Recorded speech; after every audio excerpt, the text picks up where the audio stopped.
Karena Ubay ini punya pandangan Muhammad merebut kekuasaan yang sebetulnya menjadi hak dia.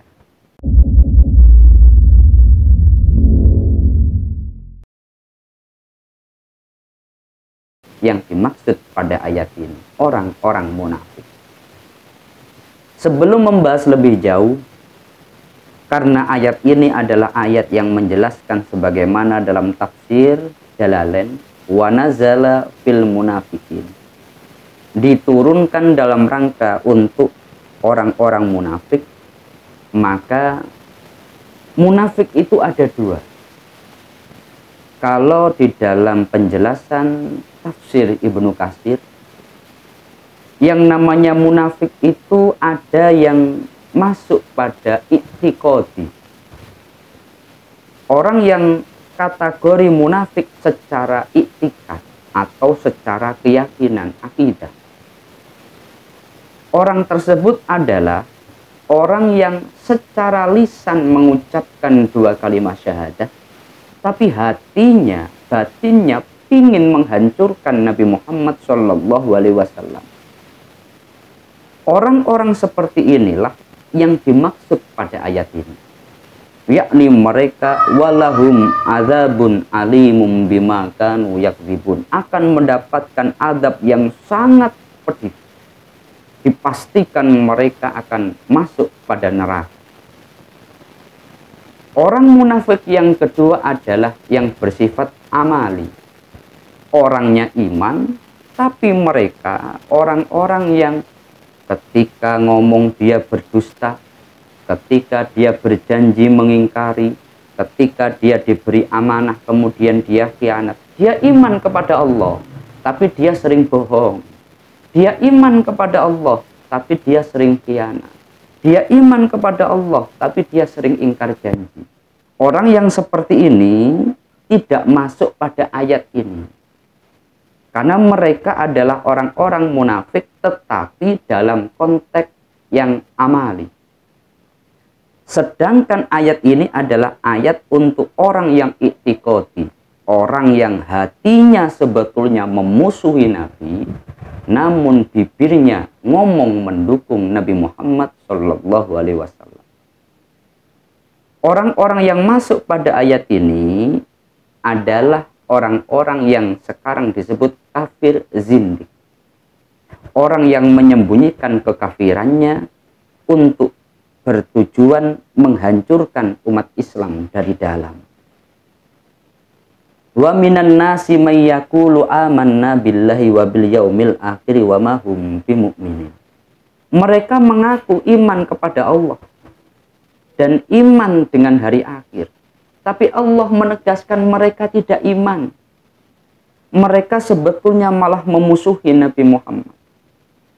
Mereka itu punya niatan jelek. Dalam ayat ini ditegaskan, yukhadi'unallaha walladzina amanu wa ma yakhda'una illa anfusahum wa ma yash'urun. Mereka itu punya niatan busuk, yakni ingin menipu Allah dan ingin menipu orang-orang yang beriman. Tapi dalam ayat ini dijelaskan, orang yang dia secara zahir menampakkan keislaman, tapi hatinya sebetulnya memusuhi umat Islam, mereka sebetulnya menipu diri mereka sendiri. Kalau dalam kaitan sejarah, ayat ini mensikapi tentang orang-orang munafik yang ada di Madinah. Agar kita memahami letak ayat ini, maka kita harus membaca kembali sejarah. Pada masa Nabi Muhammad berada di Mekah, belum ada orang munafik. Yang ada malah orang Islam menyembunyikan keislamannya, secara zahir mereka mengaku sebagai orang yang masih orang kafir. Kenapa?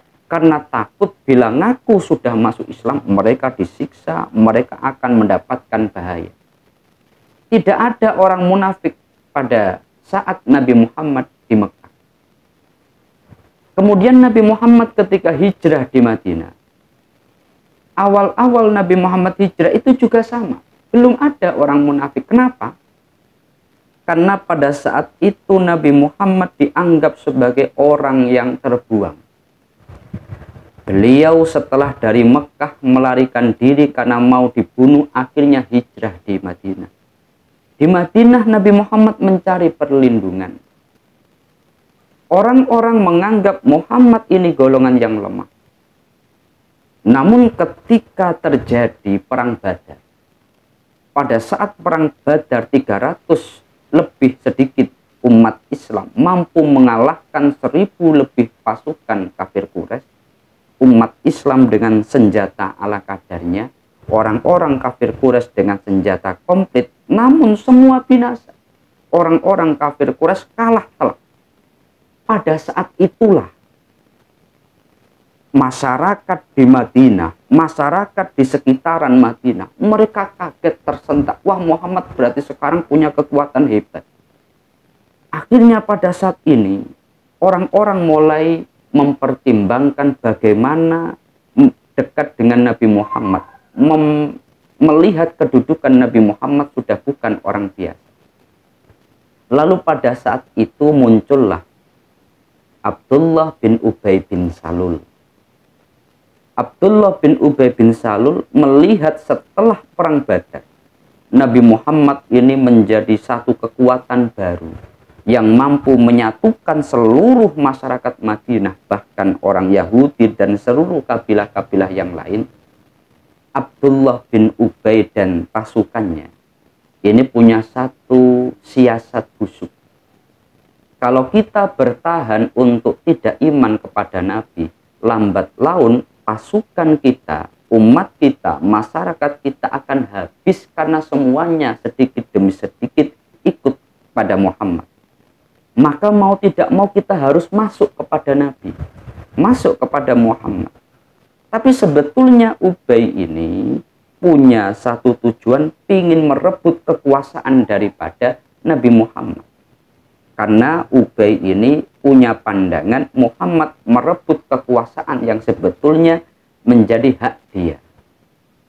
Akhirnya Ubay inilah yang dia masuk Islam, tapi hatinya menyimpan permusuhan dalam kepada Nabi.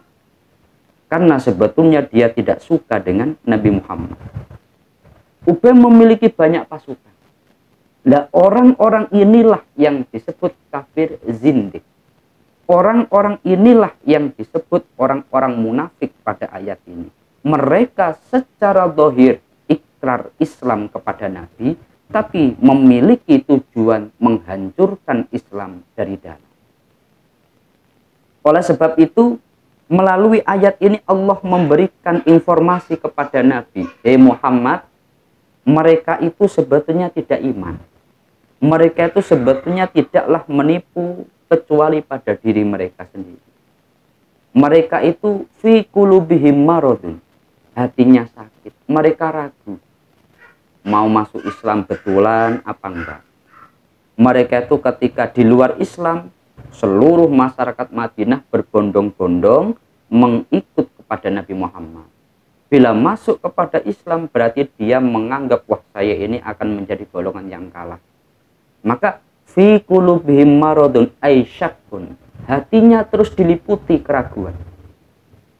Kemudian wanifakun, hatinya terus nifak, munafik. Bahwa yamradu qulubuhum ayat afuha, hatinya itu terus diliputi rasa munafik tadi. Fazadahumullahu maradu, maka Allah menambah sakit hatinya. Walahum adabun alim, dan bagi mereka adab yang pedih.